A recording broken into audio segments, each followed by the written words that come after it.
That's me, Lorene Megna Davis, at my favorite stage of the family selection process for Habitat. Hi, how are you? I have been involved with Habitat for Humanity since 1996 and have made over 50 visits of that sort to invite qualified local families into partnership with our local affiliate.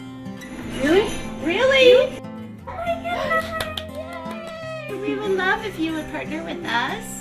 One of these incredibly special families is Amalia and John Castillo, who had been dreaming of home ownership for their family. My wife, gave me a list of things that she wanted to see accomplished in our lives. She sat down and said, hey, I'd love to be married someday. I'd love to have children.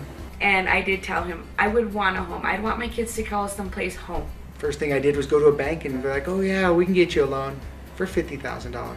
The families we serve fall in the 35 to 60% of median income for Eagle County.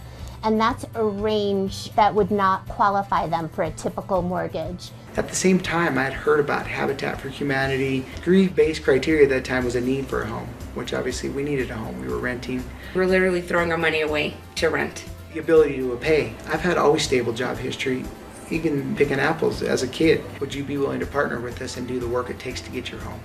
And when I heard that part, I was like, man, I'll be the hardest working guy on that staff. Whatever it takes. I know that I can get that thing off the list that my wife desired, to give our kids a safe, structured home.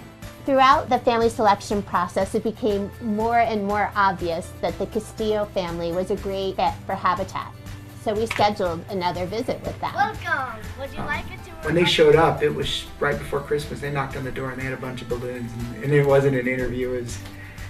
It was them telling me that we got a home, and sorry, I just get a little emotional. Habitat gives you all the resources, but these houses are built by volunteers. Working with the regular volunteers on Wednesdays is quite an experience. Why do I do it?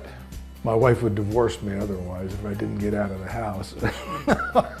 Someone heard I'd been in the electrical business, so they asked if I'd be interested in helping Habitat, and after a few beers I said sure. When you start getting thank you letters from people, thanks for building my home, things like that, that's when it's really memorable and you love what you do. I've been quite impressed with the families. I think that they're quite personable and they take very good care of their homes. And they put their heart and soul into the house that they're going to be moving into. Not a lot of people can say, hey, they built their house from the ground up. But it definitely changes your mentality being a homeowner as opposed to a renter. We're able to put our boys in programs now where we didn't have those budget means before. We're not in survival mode. Now we're thinking, okay, how can we do some preventative maintenance? Habitat's turned that around to where we can say, hey, let's open a savings account now. Habitat really knows what they're looking for. And when they're asking for a partner family, and it forms a true community, not just a neighborhood. It's a community here. With the help of a lot of people in this organization, Habitat, that's gave us our opportunity to own a home and check. I do like Habitat. I love Habitat. This is who we are. This is Habitat for Humanity. We build homes, we build communities, we build hope. No, you're not alone, 'cause I'm gonna make this place your home.